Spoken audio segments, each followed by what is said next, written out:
الحمد لله رب العالمين الصلاة والسلام على سيد الأنبياء والمرسلين. انشاءاللہ تعالی آج کے اس درس میں ایک اہم سوال جو لوگوں کے ذہنوں میں ابھرتا ہے اس سوال کو بھی پیش کروں گا اور پھر انشاءاللہ تعالی اس کے جواب کو بھی دیکھتے ہیں. کہ سوال یہ ہوتا ہے کہ بھئی ہم اللہ تعالی سے معافی مانگتے ہیں، اپنے گناہوں پہ استغفار پڑھتے ہیں، اب ہمیں کیسے پتا چلے گا کہ ہماری توبہ قبول ہوئی کہ یا نہیں ہوئی؟ اب اس کے اندر آپ ایک اصول سمجھ لیں. ہم کون ہیں؟ بندے. وہ کون ہے؟ اللہ سبحانہ و تعالی، وہ رب ہے. ٹھیک ہے، یہ اصول ہو گیا. اچھا، بندے کا کام ہے معافی مانگنا، اللہ کا کام ہے معافی دینا.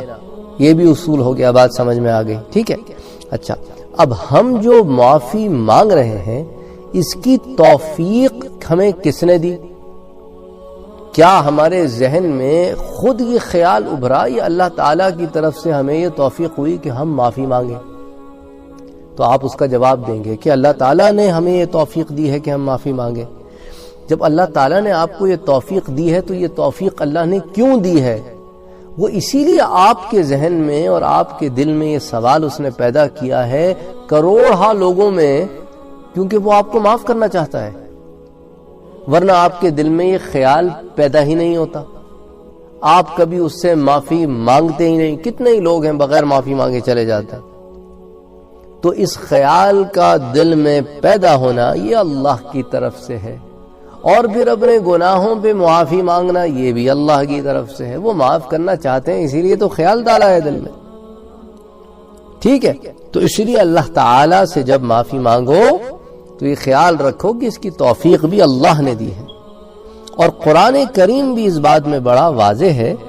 سورۃ الزمر میں اللہ عز و جل فرماتے ہیں کہ میرے پیارے نبی صلی اللہ علیہ وآلہ وسلم، قل، آپ کہہ دیجئے میرے بندوں سے، یا عبادی الذین اسرفوا علی انفسہم، میرے ان بندوں سے کہہ دیجئے جنہوں نے گناہوں کے انبار لگا دیے ہیں اپنی جانوں پہ، ظلم کر کے.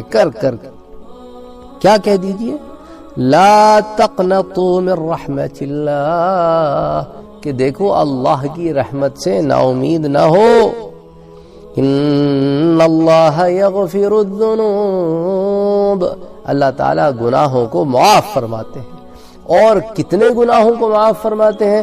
ان اللہ یغفر الذنوب جميعا، اللہ تعالیٰ سارے گناہوں کو معاف فرماتے ہیں. کیوں؟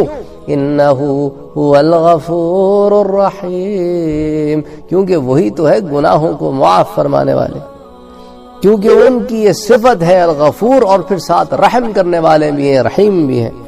تو سورہ زمر کی اس آیہ میں اللہ سبحانہ و تعالی نے بڑے واضح طور پہ ہمیں بتا دیا کہ میرے بندوں، جب تم گناہوں میں اتنے بڑے ہو تو تمہیں استغفار کی توفیق میں نے دی ہے، کیونکہ میں ہی تو معاف کرنے والا ہوں.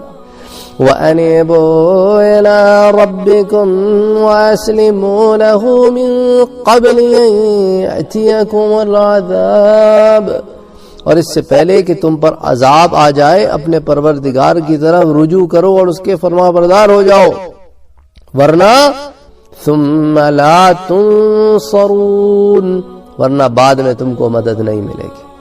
اللہ اکبر، اللہ اکبر، اللہ اکبر. تو باری تعالیٰ فرماتے ہیں کہ میرے بندوں، گناہ کیے ہیں اب تائب ہو جاؤ، میں تو پردے رکھنے والا ہوں، تم آؤ میرے در پہ، مجھ سے مانگو، میں تمہیں معاف کروں گا. بس میں معاف کرنے والا ہوں، تم کیوں غم کرتے ہو؟ تمہارا کام معافی مانگنا ہے، میرا کام معافی دینا ہے. ٹھیک ہے. اب اس بات پر یہ جو ہے سبحان اللہ، یہ بات بالکل واضح ہو گئی. اور اسی طرح ہمارے جو کچھ حضرات ہیں، اب چونکہ وہ گناہ اتنے کر لیتے ہیں، ان کو نا امیدی ہو جاتی ہے، ان کو نا امیدی ہو جاتی ہے کہ آیا اتنے گناہ ہیں، میرا ہوگا کیا؟ تو اس آیت میں اللہ تعالیٰ فرماتے ہیں کہ لا تقنطوا من رحمت اللہ، میرے بندوں میری مغفرت سے، میری رحمت سے تم نا امید نہ ہونا. اللہ اکبر.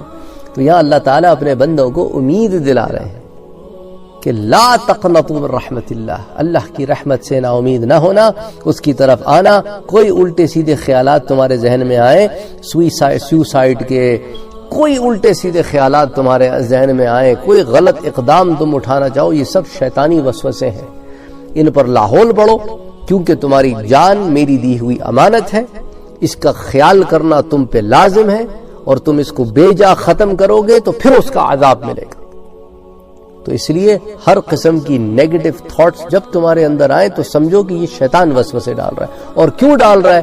کیونکہ تمہارے اندر ایمان کی جو چنگاری پھوٹی ہے اس سے وہ تڑپ اٹھا ہے، اس کو تڑپنے دو، اس کو تڑپاؤ، اس کی بات نہ سنو، تم اس کو تڑپنے دو۔ لا حول ولا قوت الا باللہ پڑھو اور تم استقامت سے ڈٹے رہو، بس انشاءاللہ تعالی پھر کامیابی تمہارے قدم چومے گی۔